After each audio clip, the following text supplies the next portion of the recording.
السلام علیکم دوستو، کیسے ہیں آپ؟ مجھے یقین ہے کہ آپ اپنے گھروں میں خوش ہوں گے۔ 4 دن سے ویڈیو نہیں آ رہی تھی کیونکہ میں تھوڑا سا مصروف تھی، میری طبیعت بھی ٹھیک نہیں تھی، لیکن اب سے روزانہ آڈیو آیا کرے گی۔ کرا کرم کا تاج محل بائے نمرہ احمد۔ چلیے آئیے شروع کرتے ہیں ایپیسوڈ نمبر 5۔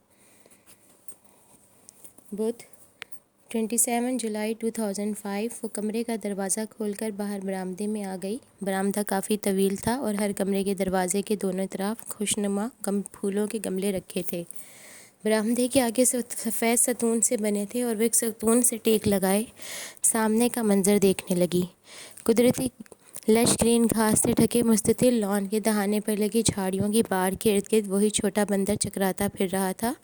اس کے ہاتھ میں اتکھایا چھوٹا سبز سیب تھا۔ وہ فجر کا وقت تھا، ہر طرف گہرا نیلا ہٹ بھرا اندھیرا چھایا ہوا تھا۔ دور جنگل سے جانوروں کے بولنے کی آوازیں ماحول پر چھائے سکوت کو چیر رہی تھیں۔ رات خوب بارش ہوئی تھی۔ برآمدے کی مخروطی چھت سے پانی ٹپک رہا تھا۔ دبی دفتن اس کی نگاہ گیلی گھاس پر پڑی، جہاں ایک طرف گول سی کیاری کے قریب جائے نماز بچھائے افق ارسلان نماز پڑھ رہا تھا۔ اس نے نیلی جینس کے پائنچے فولڈ کر رکھے تھے۔ جسم پر جیکٹ اور مفلر نہ تھا، البتہ اس نے پی کیپ الٹی کر کے سر پہ ڈھانپ رکھا تھا۔ اس کے جوگرز جائے نماز کے پیچھے رکھے تھے، سینے پہ ہاتھ باندھے سر جھکائے کھڑا وہ بہت اچھا لگ رہا تھا۔ وہ گھاس پر آ گئی۔ جوگرز کے بجائے نرم چپل پہننے کے باعث گیلی گھاس اس کے پاؤں کو بھی گیلا کرنے لگی تھی۔ وہ سیڑھیاں اترنے لگی۔ سیڑھیوں کے دائیں طرف پنجرے میں مقید مور جاگے ہوئے تھے۔ نیلی اور سبز پروں والا مور اپنے بدصورت پاؤں کے ساتھ ناچ رہا تھا۔ سفید مورنی کونے میں بیٹھی ناچ دیکھ رہی تھی۔ پری تحیر اور ستائش سے رک کر انہیں دیکھنے لگی۔ اس کی موجودگی کا احساس کر کے مور رک گیا۔ اس کو اس لمحے اس مور اور خود میں کوئی فرق محسوس نہیں ہوا تھا۔ وہ اتنا حسین مور اپنی خوبصورتی کے باعث تمام عمر کے لیے اس پنجرے میں مقید کر دیا گیا تھا، بالکل ایسے جیسے خود اس کی خوبصورتی اور دولت نے اس کے قدموں میں سیف کے نام کی زنجیر ڈالی تھی۔ کاش وہ اس وقت تھوڑی سی ہمت کر کے پاپا کو منع کر دیتی۔ سیف کے متعلق سوچ کر ہی وہ اداس ہو گئی تھی۔ اس سمے نیلے اندھیرے میں ڈوبا پورا مرغزار بہت اداس لگا تھا، اور جب وہ نیچے چڑھنے کے پل تک آئی تو اسے سامنے والے درخت پر بیٹھی وہ چڑیا بھی اداس گیت گاتی محسوس ہوئی تھی۔ پری وہ اس وقت پہاڑ پر بل کھاتے کچے راستے پر چڑھ کر اوپر ناشپاتی اور سیبوں کے درخت پر پہنچ گئی تھی۔ جب اس نے اپنے عقب میں پکار سنی، اس نے گردن گھما کر پیچھے دیکھا۔ افق پل پر چلتا ہوا اس تک آ رہا تھا۔ اس کے پاؤں میں جوگرز اور گردن میں مفلر تھا۔ الٹی پی کیپ اب سیدھی ہو چکی تھی۔ وہ رک کر اس کا انتظار کرنے لگی۔ تم ادھر کیا کر رہی ہو؟ وہ چند قدم نشیب میں تھا۔ تمہارا انتظار، مجھے علم تھا تم میرے پیچھے جھڑنے تک ضرور آؤ گے۔ وہ سوچ کر رہ گئی، پھر بولی، میرا ناشپاتی کھانے کو دل چاہ رہا تھا۔ وہ اب اس کے قریب آ چکا تھا۔ دونوں ساتھ ساتھ اوپر چڑھنے لگے۔ گہرا نیلا اندھیرا قدرے ہلکا ہوا تھا۔ تم میری وجہ سے کل نہیں کھا سکی تھی نا؟ افق نے بغیر کسی شرمندگی کے کہہ کر اسے ایک نظر دیکھا۔ وہ سرخ اور گلابی امتزاج کے شلوار قمیص میں ملبوس تھی۔ دوپٹہ گردن کے گرد لپٹا تھا اور بال اونچی پونی ٹیل میں بندھے تھے۔ اس اونچی پونی ٹیل اس پر بہت اچھی لگتی تھی۔ ہاں، وہ چڑھتے چڑھتے اب پہاڑ کے اوپر پہنچ گئے تھے۔ جھرنا اب بہت چھوٹا اور وائٹ پیلس بہت دور دکھائی دے رہا تھا۔ وہ جگہ ناہموار تھی۔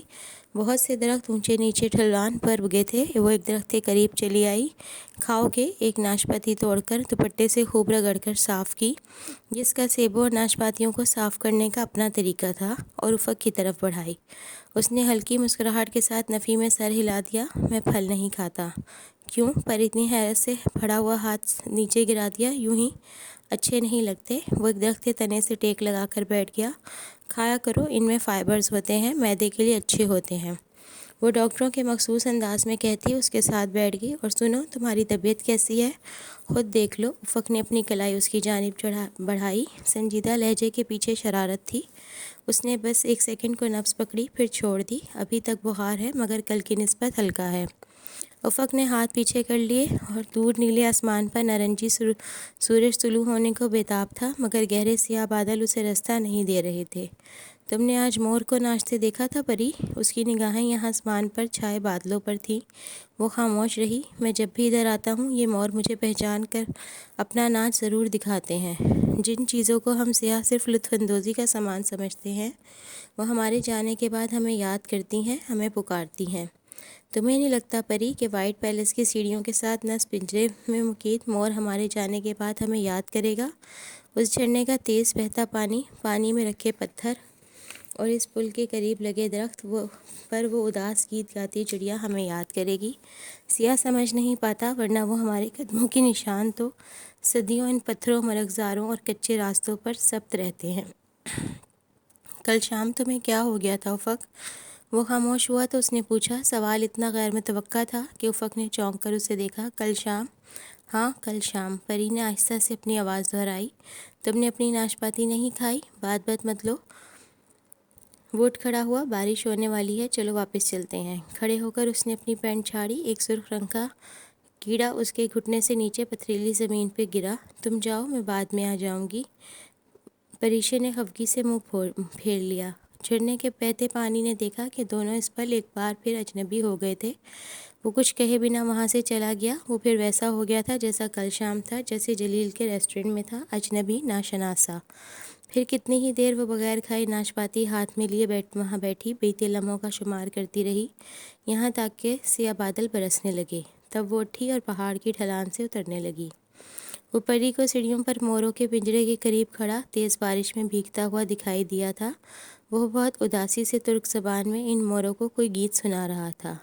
سبز اور نیلے پنکھ والا مور ناچ رہا تھا۔ افق کے سر پر کیپ نہیں تھی۔ بارش نے اس کا پورا جسم بھگو ڈالا تھا۔ اسے یوں بخار میں باہر کھڑے دیکھ کر اسے بہت غصہ آیا تھا۔ کیوں کھڑے ہوئے تم ادھر؟ جاؤ اپنے کمرے میں۔ کتنی مرتبہ تمہیں کہوں تم سے یہ بات؟ سمجھ نہیں آتی تمہیں؟ ابھی تمہارا بخار بھی نہیں اترا، جاؤ جا کر آرام کرو۔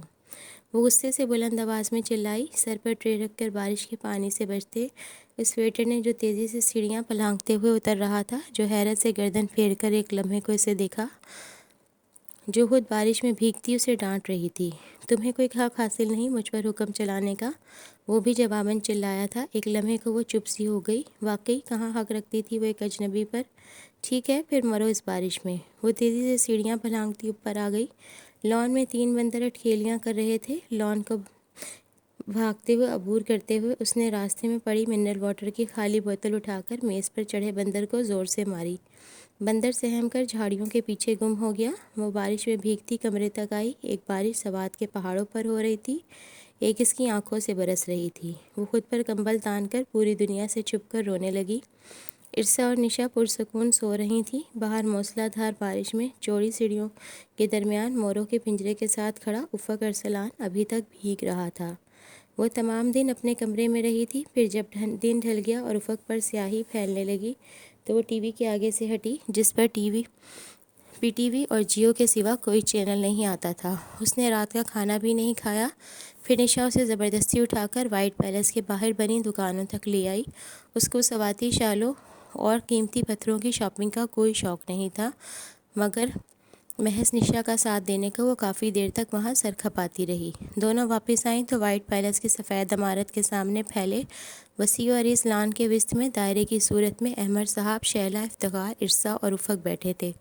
افق کے پیچھے پیچھے سنگ مرمر کا سفید بینچ تھا، جس سے ٹیک لگائے وہ ایسے بیٹھا تھا کہ دائیں ٹانگ گھاس پر پھیلا رکھی تھی اور بایاں گھٹنا سیدھا کھڑا تھا۔ وہ خاموشی سے سر جھکائے گھاس کے تنکے نوچ رہا تھا۔ اس کی پی کیپ اس کے سر پر تھی۔ احمد صاحب اور باقی افراد کسی بحث میں محو تھے۔ نشا بھی ساتھ شامل ہو گئی۔ صرف وہ اور افق شامل تھے۔ صرف وہ اور افق خاموش تھے۔ وہاں وائٹ پیلس کے برآمدے سے آنے والی روشنی اور چاند کی چاندنی کے علاوہ دوسری کوئی لائٹ نہیں تھی، جس کے باعث وہ اس کا چہرہ ٹھیک سے نہیں دیکھ سکی تھی، مگر وہ اسے پہلے کی نسبت بہتر لگا تھا۔ اتاترک کے بارے میں کیا خیال ہے افق؟ احمد انکل بحث کو مشرف سے اتاترک تک لے گئے۔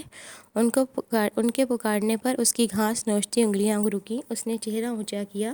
چمکتی چاندنی نے اس کے چہرے کے خدوخال کو قدرے واضح کیا۔ نقاہت اور بیماری واضح تھی۔ اتاترک، اس نے دہرایا، پھر شانے اچکا دیے۔ وہ ترکوں کا باپ تھا۔ باپ کبھی بچے کی غلط رہنمائی نہیں کرتا۔ احمد صاحب پہلے سے ہی پریشے تیزی سے بولی۔ وہ خفیف سا مسکرایا۔ تم ٹھیک کہہ رہی ہو۔ میں اردگان کا حامی ہوں۔ اس نے اپنی پی کیپ کی جانب ہلکا سا اشارہ کیا جہاں وہ سمجھ نہیں سکی۔ ویسے میں نے سنا ہے تمہارا ڈکٹیٹر اتاترک کو آئیڈیلائز کرتا ہے اور روانی سے ترک زبان بولتا ہے۔ قدرے توقف سے اس نے سوال کیا۔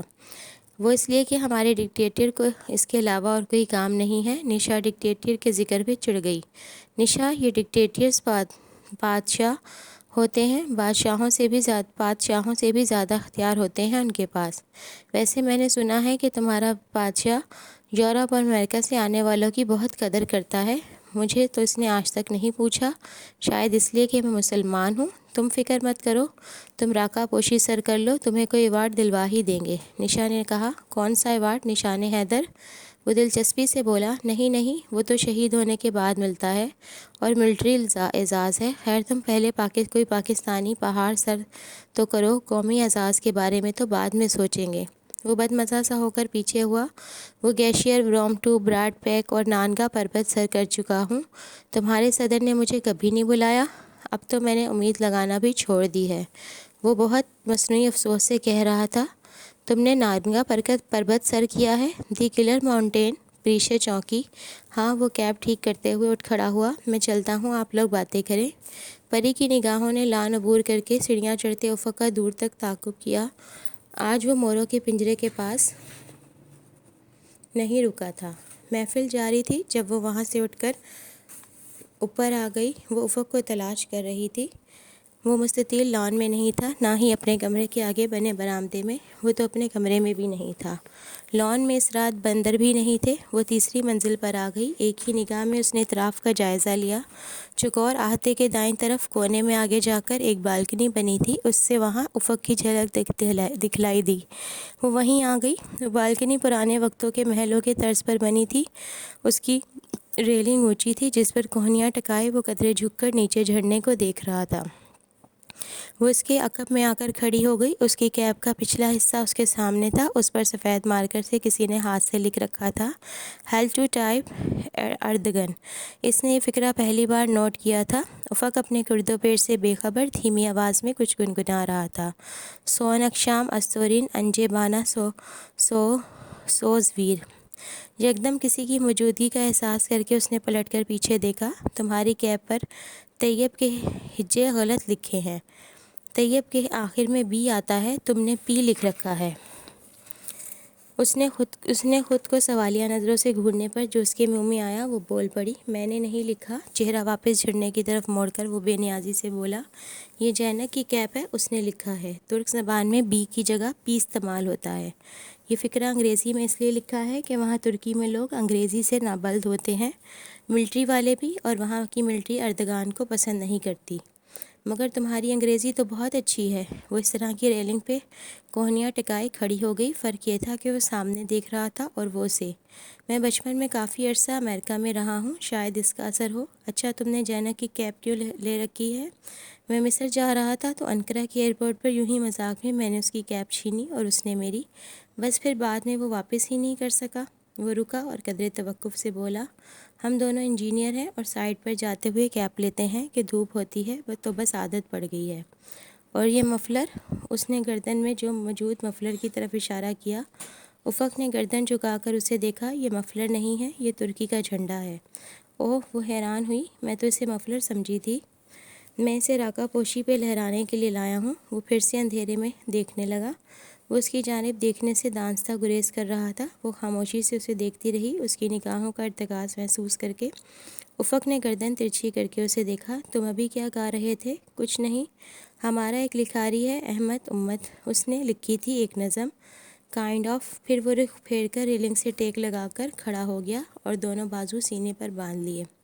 کیا مطلب ہے اس کا؟ افق اس کا مطلب سمجھانے لگا۔ مجھے سناؤ نا، ویسے ہی جیسے تم ابھی گنگنا رہے تھے۔ وہ ضد کر رہی تھی۔ چند لمحے خاموشی چھائی رہی، پھر وہ مدھم آواز میں گنگنانے لگا، سونکشام استودین انجے بانا سوزویر۔ زندگی کے سفر میں بچھڑنے سے پہلے، ملن کی آخری شام کے ڈھلنے سے پہلے، اور ایک دوسرے کی سانسوں اور دھڑکنوں کی آخری آواز سننے سے پہلے کہ جس کے بعد تم میری دنیا سے دور چلے جاؤ گے، تمہیں مجھ سے ایک وعدہ کرنا ہوگا کہ جب بھی سورج طلوع ہوگا اور اناطولیہ کی گلیوں میں روشنی بارش کے قطروں کی طرح گرے گی اور رات کے جامنی پہاڑوں پہ جمی برف پگھلے گی، اور پھر جب اس برف میں دبی داستان مار مرا کے پانیوں پہ بہہ جائے گی، تب تمہیں مجھ سے ایک وعدہ نبھانا ہوگا کہ اس رات کے بعد اپنی زندگی میں آنے والی ہر صبح کی ٹھنڈی ہوا اور ہر بارش کے بعد گیلی مٹی اور جامنی پہاڑوں پر دودھ کسی جمی برف کو دیکھ کر تم مجھے یاد کرنا کہ یہ میرا تم پر اور تمہارا مجھ پر قرض ہے۔ وہ اسی مدھم سور میں ریلنگ سے ٹیک لگائے آنکھیں موندے گنگنا رہا تھا اور اس کے لہجے اور اس کی آواز میں کھوئی ہوئی تھی۔ دفتن بادل گرجے، افق چونک کر رک گیا اور گردن اٹھا کر سیاہ تاریک آسمان کو دیکھنے لگا۔ چلو چلتے ہیں، بارش ہونے لگی ہے۔ وہ چل پڑا، پری اس کے پیچھے اس کے جوتوں کے نشانات پر جو گھاس میں گم ہو رہے تھے پاؤں رکھتی چلنے لگی۔ نیچے اپنے کمرے کی چوکھٹ پر پہنچ کر دروازہ بند کرنے سے پہلے افق نے ایک لمحے کو رک کر اس کی آنکھوں میں دیکھا۔ I am sorry for every thing, صبح والے واقعے کے متعلق دھیرے سے کہہ کر اس نے دروازہ بند کر دیا۔ وہ بے اختیار مسکرا دی۔ دور تاریک آسمان پر بادل اکٹھے ہو رہے تھے۔ جمعرات 28 جولائی 2005۔ سوات کے پہاڑوں پر ٹھنڈی پورنم اور بادلوں سے ڈھکی صبح اتری ہوئی تھی۔ سورج ابھی پوری طرح طلوع نہیں ہوا تھا۔ کل کی طرح آج بھی بادلوں نے آسمان کو اپنی راجدھانی بنایا ہوا تھا، مگر آج ان کا رنگ ہلکا تھا۔ خدا کرے آج بارش نہ ہو، اپنے کمرے سے باہر آتے ہوئے اس نے دل ہی دل میں بے اختیار دعا مانگی۔ آج انہیں سوات سے کلام جانا تھا۔ کلام تھا تو ضلع سوات کی تحصیل ہی، مگر پھر بھی لوگ مینگورہ اور سیدہ شریف کو ہی سوات بولتے تھے۔ باہر برآمدے سے باہر لان کے وسط میں جس جگہ کل وہ نماز پڑھ رہا تھا، آج بھی ادھر ہی بیٹھا تھا۔ آج وہ نماز نہیں پڑھ رہا تھا، اس نے کیپ الٹی کر کے پہن رکھی تھی، پاؤں میں جرابیں تھیں، بلو جینس کے پائنچے اوپر طے کیے ہوئے تھے اور آنکھیں بند کیے وہ بالکل گوتم بدھ کے انداز میں دونوں ہاتھ گھٹنوں پہ رکھے بیٹھا یوگا کر رہا تھا۔ وہ دبے قدموں سے چلتی اس کے عقب میں آئی، جوتے ایک طرف اتارے اور اس کے پیچھے دائیں طرف اسی بدھا والے انداز میں آلتی پالتی کر کے بیٹھ گئی۔ افق نے آنکھیں کھولیں اور ہاتھوں کی پوزیشن بدلنے ہی لگا تھا کہ کسی احساس کے تحت پلٹ کر دیکھا۔ پریشے کو اپنے پیچھے یوگا کے سکشانہ انداز میں بیٹھ کر اس کے آنکھوں میں خوشگوار حیرت در آئی۔ صبح بخیر یوگا، اس نے یک لفظی استفسار کیا۔ صبح بخیر، ہاں یوگا۔ وہ گھاس پر لیٹ گیا اور بازو سر کے پیچھے کر کے پاؤں کیاری کی اینٹوں تک لمبے کیے اور فلور پوز کرتے ہوئے پوری قوت سے اینٹوں کو دھکیلا۔ کب سے کر رہی ہو یوگا؟ 2 منٹ پہلے سے، وہ اپنے جواب پر خود ہی ہنس پڑی۔ واقعی؟ گھٹنے کو لیٹے لیٹے سینے تک لے جاتے ہوئے افق نے حیرت سے اسے دیکھا۔ نہیں، میں 16 سال کی عمر سے یوگا کر رہی ہوں، تبھی تم اپنی عمر سے کم دکھائی دیتی ہو۔ وہ بائیں گھٹنے کو آہستہ آہستہ اوپر نیچے کر رہا تھا۔ شکریہ، میں کتنے سال کی دکھائی دیتی ہوں؟ 16 سال کی؟ میرا خیال ہے اب تم جھوٹ بول رہے ہو۔ جھوٹ نہیں، مبالغہ آرائی، وہ ہولے سے ہنسا۔ تم 21-22 کی عمر کی لگتی ہو، اس سے زیادہ نہیں۔ وہ یوگا چھوڑ کر لان میں رکھی سفید کرسی پر جا بیٹھی۔ کیا ناراض ہو گئی؟ وہ ماؤنٹین پوز کرنے کے لیے کھڑا ہو گیا۔ اس نے نفی میں گردن ہلائی۔ میں ہفتے میں صرف 3 دن یوگا کرتی ہوں، آج وہ دن نہیں ہے۔ وہ سر ہلا کر خاموشی سے یوگا کرتا رہا۔ کتنی دیر خاموشی رہی؟ وہ جنگل سے جانوروں کے بولنے کی آوازیں وقفے وقفے سے سنائی دے رہی تھیں۔ کتنے بجے جانا ہے کلام؟ وہ اس سے کوئی بات کرنا چاہتی تھی، سو یہی پوچھ لیا۔ ظفر نے 8 بجے کا کہا تھا۔ اپنی مشق ختم کر کے اس نے گھاس پہ رکھی کیپ جو اس نے لیٹنے سے پہلے اتار دی تھی اٹھا کر سر پر رکھی اور میز پر پڑی گھڑی اپنے بائیں کلائی میں پہننے لگا۔ تم پہلے کتنی دفعہ ان علاقوں میں آ چکے ہو؟ 2 مرتبہ پہلے آیا تھا، ایک بار تب جب گلیشیئر بروم 2 سر کرنے آیا تھا، دوسری بار 2 سال پہلے۔ وہ گھاس پر بیٹھا جوگرز پہن رہا تھا۔ 2 سال پہلے کیوں آئے تھے؟ یوں ہی، وہ سر جھکائے جوگرز کے تسمے بند کرتا رہا۔ پریشے جواب کے انتظار میں اس کے ہاتھوں پر نگاہیں مرکوز کیے رہی۔ بائیں کلائی میں پہنی گھڑی کو آج پہلی دفعہ اس نے غور سے دیکھا تھا۔ اس کے سیاہ چمکتے ڈائل کے درمیان میں ہیرو کا چھوٹا سا اہرام بنا تھا۔ اچھی ہے نا میری گھڑی؟ سکندریہ سے لی تھی۔ مصری اپنا ٹریڈ مارک ہر چیز میں بہت شوق سے ڈالتے ہیں۔ وہ ہنس کر کہتا ہوا پینٹ جھاڑتا ہوا اٹھ کھڑا ہوا، یہ ہمارے وائٹ پیلس میں آخری 2 گھنٹے ہیں، آؤ یہاں گھومتے پھرتے ہیں۔ وہ اس کے ہمراہ سیڑھیوں کی طرف چلی آئی۔ تم نے وہ کمرہ دیکھا ہے، پہلی منزل جسے رائل سوئٹ کہتے ہیں؟ اس میں ملکہ الزبتھ ٹھہری تھی۔ وہ سیڑھیوں سے اترتے ہوئے اس 300 سال قدیم وائٹ پیلس کی تاریخ بتا رہا تھا۔ اس نے بے اختیار جماہیر روکی۔ یہ ہوٹل پہلے والی صفات کا محل تھا۔ پھر وہ سیڑھیاں اترتے ہوئے اسے بہت کچھ بتا رہا تھا۔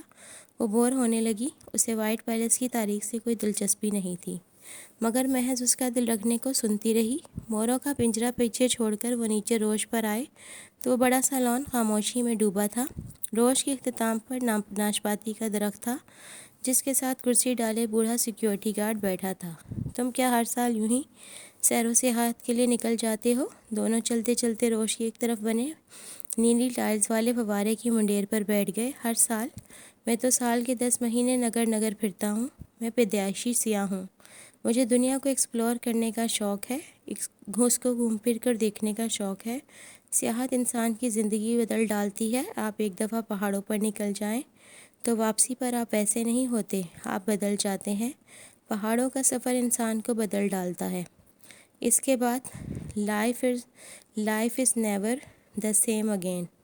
میمس نے کہا تھا، اگر عالمی لیڈرز چند دن کسی پہاڑ پر اکٹھے چڑھتے گزار دیں تو دنیا کے تمام معاملات اور مسائل حل ہو سکتے ہیں۔ اگر 2 اچھے کوہ پیما بھی چند دن راکا پوشی پر ساتھ گزاریں تو یقین کرو ان کے بھی سارے مسائل حل ہو سکتے ہیں۔ افق نے بڑی سنجیدگی بھری معصومیت سے کہا۔ وہ مسکرا دی۔ ہو سکتا ہے مسائل بڑھ جائیں؟ کم آن، تم ایک کلائمبر ہو، تمہیں دنیا کا سب سے خوبصورت پہاڑ دیکھنا چاہیے۔ میں نے تصویروں میں دیکھا ہے، تمہیں اسے سر کرنا چاہیے۔ وہ میں خیالوں اور خوابوں میں کئی دفعہ کر چکی ہوں، مگر تمہیں میرے ساتھ سر کرنا چاہیے۔ اس نے میرے پر زور دیا۔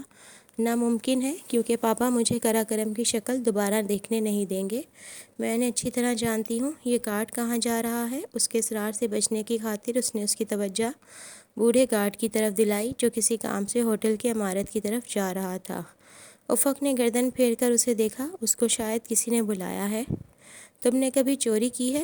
افق نے گردن واپس گھما کر آنکھیں سکیڑ کر مشکوک نظروں سے اسے دیکھا۔ نہیں، میں نے بھی نہیں کی، مگر اب میرا دل کر رہا ہے۔ چوری کرنے کا؟ نہیں، تم سے کروانے کا۔ اس نے معصومیت سے کہا۔ مطلب کیا ہے تمہارا؟ افق نے اسے گھورا۔ تم جانتے ہو تم بہت گڈ لکنگ ہو۔ میں خوشامد سے متاثر نہیں ہوتا، سوری۔ تم ایک بہت اچھی انسان بھی ہو۔ میں سچ سن کر بھی غلط کام نہیں کرتا، اور میں دعا کروں گی کہ تم راکا پوشی سر کر لو، اگر تم مجھے اس درخت پر سے ایک ناشپاتی توڑ کر لا دو تو۔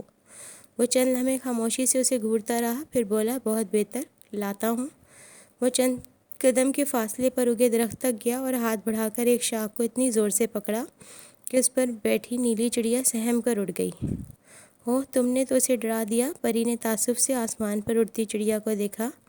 شاخ ہاتھ میں پکڑے افق نے رک کر بغور اسے دیکھا، پھر مسکرا دیا۔ تم میری زندگی میں آنے والی پہلی لڑکی ہو جو چڑیا کی پرواہ اور موروں سے سوری کرتی ہے۔ زندگی؟ کیا وہ اس کی زندگی میں آ چکی تھی؟ ادھر ترکی میں ہوتی ہیں ناشپاتیاں؟ اس نے بے تکا سا سوال کیا۔ ترکی میں سب کچھ ہوتا ہے۔ اس نے ہاتھ بڑھا کر ایک موٹی تازی رسیلی سی ناشپاتی توڑی۔ اس کو میں مبالغہ آرائی کہوں؟ نہیں، تم اس کو ایک محب وطن ترک کا فخر کہو۔ وہ مسکراتا ہوا ناشپاتی لیے اس کے قریب آ گیا۔ یور ہائنس، ایک ترک سیاح کی طرف سے حقیر سا تحفہ قبول فرمائیں۔ اس نے جھک کر ناشپاتی ہتھیلی پر رکھے اس کی طرف بڑھائی۔ شکریہ، ویسے کیا ترک چوری کے تحفے دیتے ہیں؟ اس نے اسے چڑھاتے ہوئے ناشپاتی اٹھا لی۔ کوئی پری مانگے تو دے بھی دیتے ہیں۔ وہ اس کے ساتھ بیٹھ گیا۔ دونوں فوارے کے کنارے بیٹھے تھے اور ٹانگیں اوپر نیچے لٹکا رکھی تھیں۔ یہ ایک یادگار ناشپاتی ہوگی۔ میں شروع کروں گی اور تم ختم، ٹھیک نا؟ پریشا نے ناشپاتی کی ایک بائٹ لی، اس کا ذائقہ منہ میں محسوس کیا اور اگلے ہی پل اس کی ہنسی چھوٹ گئی۔ ہنس کیوں رہی ہو؟ یہ ناشپاتی نہیں ہے افق، ہمارے ساتھ دھوکہ ہو گیا ہے، یہ تو ببو گوشہ ہے۔ وہ مسلسل ہنستی جا رہی تھی۔ اور کرواؤ چوریاں، دیکھ لیا، یہ ہوتا ہے چوری کا انجام۔ تم ناشپاتی سے ملتے جلتے پھل کو ناشپاتی سمجھ کر دھوکہ کھا گئیں۔ بہت اچھا ہوا، وہ مصنوعی انداز میں ڈانٹ رہا تھا۔ وہ ہنستی جا رہی تھی۔